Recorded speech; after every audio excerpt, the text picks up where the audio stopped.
오늘 말씀은 누가복음 9장 1절부터 17절, 제목은 나는 생명의 떡이라 입니다. 복음서엔 예수님의 신성에 대한 여러 말씀이 나옵니다. 나는 무엇이다 라는 표현인데요. 대표적인 것이 나는 생명의 떡이다 라는 말씀입니다. 사람의 생존의 필수 요소인 의식주 중에서 가장 중요한 것이 먹는 거죠. 그래서 떡이 생존에 반드시 필요한 요소이지만 떡으로만 살 수 없다는 것은 더 중요한 요소라고 하겠습니다. 이에 대한 해답이 바로 주님 말씀 속에 들어있죠. 그냥 떡이 아니라 생명의 떡 말입니다. 예수님께서 공생애를 시작하실 때 40일 금식했던 주님을 향해 사탄이 첫 번째 던졌던 유혹도 먹는 것이었습니다. 사탄은 육신을 지니셨던 주님께서 육체의 한계로부터 자유하지 못하다는 것을 잘 알고 있었죠. 어떤 성인 군자라고 하더라도 굶주리면 본능적으로 행동할 가능성이 높습니다. 그래서 지금도 사탄은 이것으로 인생들을 공략하죠. 또한 많은 사람들이 이 공략의 희생양이 되곤 합니다. 대부분이 가난했던 시절, 지금부터 2000년 전이었고 로마의 지배까지 받고 있었기에 유대 사회는 가난했습니다. 그렇게 가난했던 시대에 주님은 희망의 메시지가 되어 주셨습니다. 가난한 자들에게 친구가 되어 주셨고 도움이 필요한 자들에게 피난처가 되셨기 때문입니다. 주님은 여러 계층의 사람들을 부르셔서 제자로 만드셨죠. 그 제자들에게도 사람들에게 희망이 되게 하셨습니다. 1절, 예수께서 12 제자를 불러 모으사 모든 귀신을 제어하며 병을 고치는 능력과 권위를 주시고. 왜 가난했던 시절엔 귀신에 붙들린 자들이 많았을까요? 아마도 가난 그 자체가 사탄의 도구였기 때문이 아닐까 싶습니다. 물론 부도 사탄의 도구가 되기도 하지만 가난은 더 혹독하죠.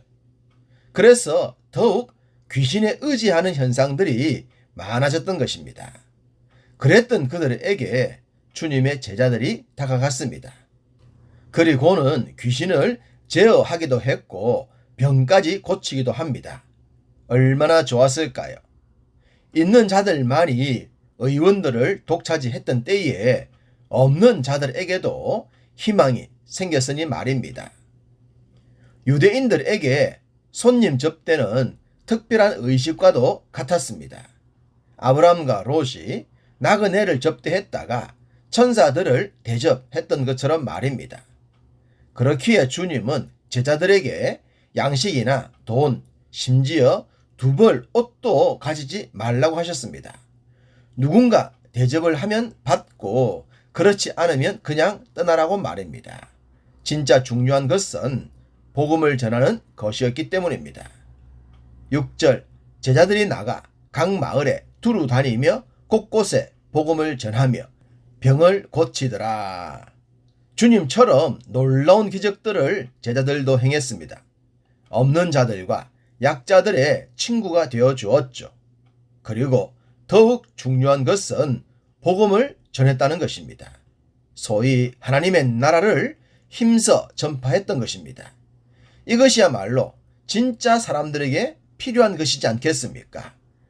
떡도 필요하겠지만 더 중요한 생명의 떡 말입니다. 주님과 제자들의 놀라운 행적에 분봉왕 헤롯이 당황해하는 장면도 성경은 빼놓지 않고 기록하고 있습니다. 헤롯은 자신이 세례 요한을 이미 목을 베어 죽였는데 주님의 모습이 세례 요한과 중첩되었기 때문입니다.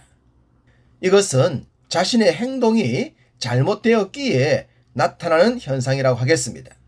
만약에 정당하게 세례 요한을 대우했더라면 주님의 모습에서도 당황해 할 일은 없었겠죠. 잘못한 일이 있으니 두려움에 붙들렸던 겁니다. 세상은, 사탄은 결국 이렇게 되고 맙니다. 공의와 정의, 그리고 사랑의 법 앞에 무릎을 꿇게 될 것입니다.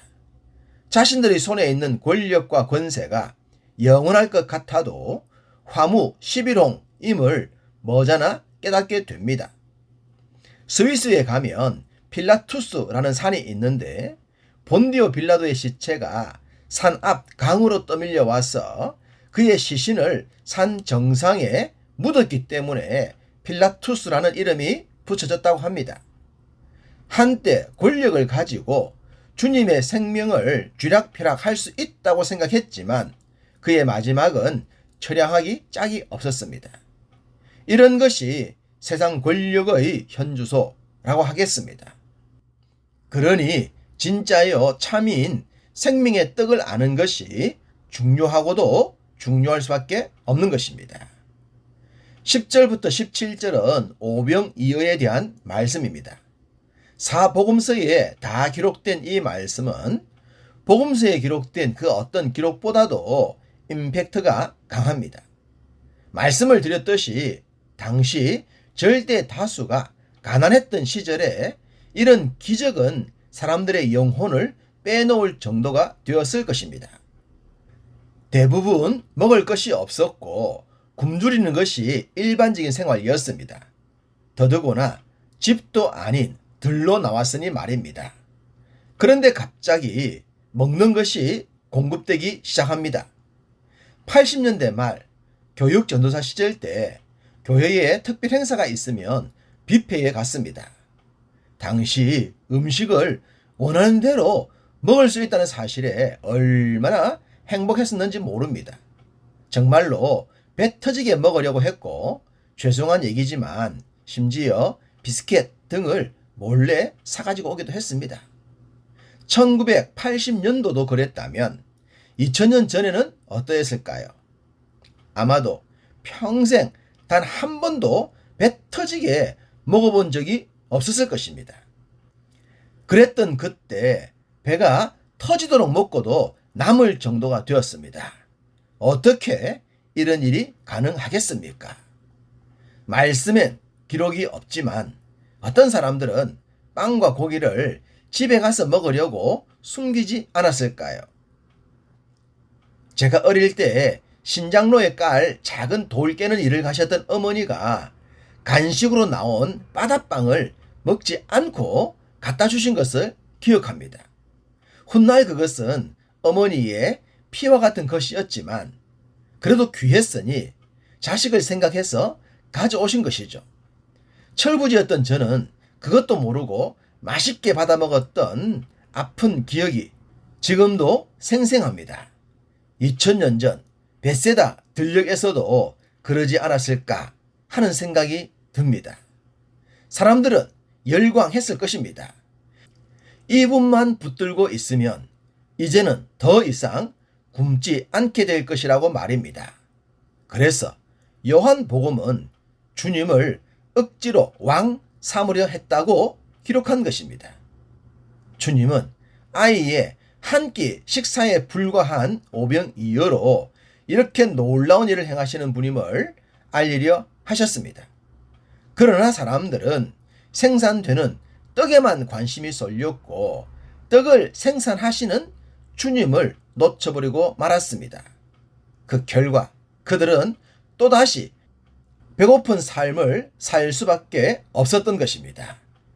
생명의 떡이 되신 주님을 만나지 못하면 또다시 배고프고 목마른 삶을 반복하게 된다는 사실을 잊지 맙시다.